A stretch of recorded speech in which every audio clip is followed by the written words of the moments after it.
विकसित भारत का संकल्प तेज विकास और विरासत दोनों से ही सशक्त होगा। भारत सिर्फ एक राष्ट्र नहीं, उसका संकल्प तेज विकास और विरासत दोनों से ही सशक्त होगा।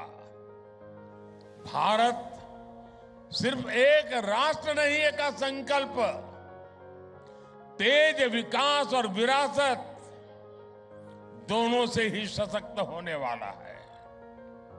और इसलिए हमें इन साधना के कामों को पूरी तरह बड़ी लगन से और बड़ी श्रद्धा पूर्वक हमें करते रहना होगा। मैं इस भव्य समारोह, ये ठीक है कि मैं एक दूसरे वातावरण में इन दिनों व्यस्त हूं, लेकिन ये पवित्रता का माहौल, ये पवित्रता की कुछ पल हमारे लिए बहुत बड़ा सुकून लेकर के आती है। और आज जब हम आने वाली सदियों का भविष्य लिखने जा रहे हैं, तब हमें भारत के आत्मविश्वास को फिर नई बुलंदी लेनी है। इसलिए हमारी सरकार विकास भी और विरासत भी इस प्रेरणा के साथ काम कर रही है। आज देश अपने पावन धामों, अपने संतों, ऋषियों, तपस्वियों को सम्मान दे रहा है। केदार धाम हो, काशी विश्वनाथ हो, उज्जैन महाकाल हो, हर धाम के विकास पर बल दिया जा रहा है। और अब तो बस कुछ ही दिनों का इंतजार बाकी है। अयोध्या नगरी में भगवान राम का भव्य मंदिर बस पूरा ही होने वाला है।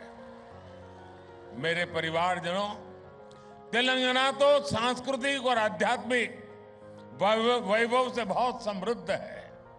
यहां मुलुगु में काकतीय रामप्पा मंदिर का विश्व धरोहर शिलालेख है। हजारों खंभों वाले मंदिर का कायाकल्प कई दशकों के बाद हो रहा है।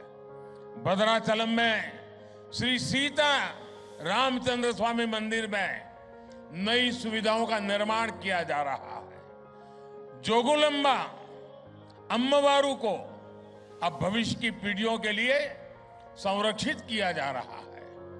बोनालू और बथुकम्मा जैसे त्योहारों को राष्ट्रीय स्तर पर मनाने के प्रयास चल रहे हैं। सम्मक्का सरक्का मेदाराम जथारा, जिसे आदिवासी समुदाय का कुंभ भी माना जाता है, उसका महत्व भी पूरे देश तक पहुंचने के लिए काम शुरू हो रहा है। साथियों, मैं संस्कृति और आस्था की सेवा करने के लिए भक्ति टीवी ग्रुप की भूरी भूरी प्रशंसा करूंगा।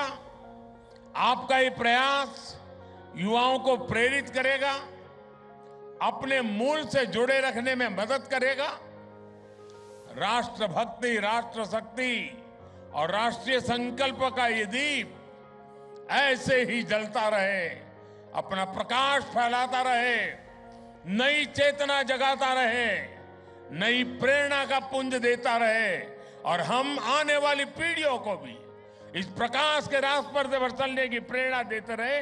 इसी एक भावना के साथ मैं भी आज इस दीपोत्सव के अवसर पर अपने आप को इसका हिस्सा मान करके स्वयं में धन्यता अनुभवता हूं।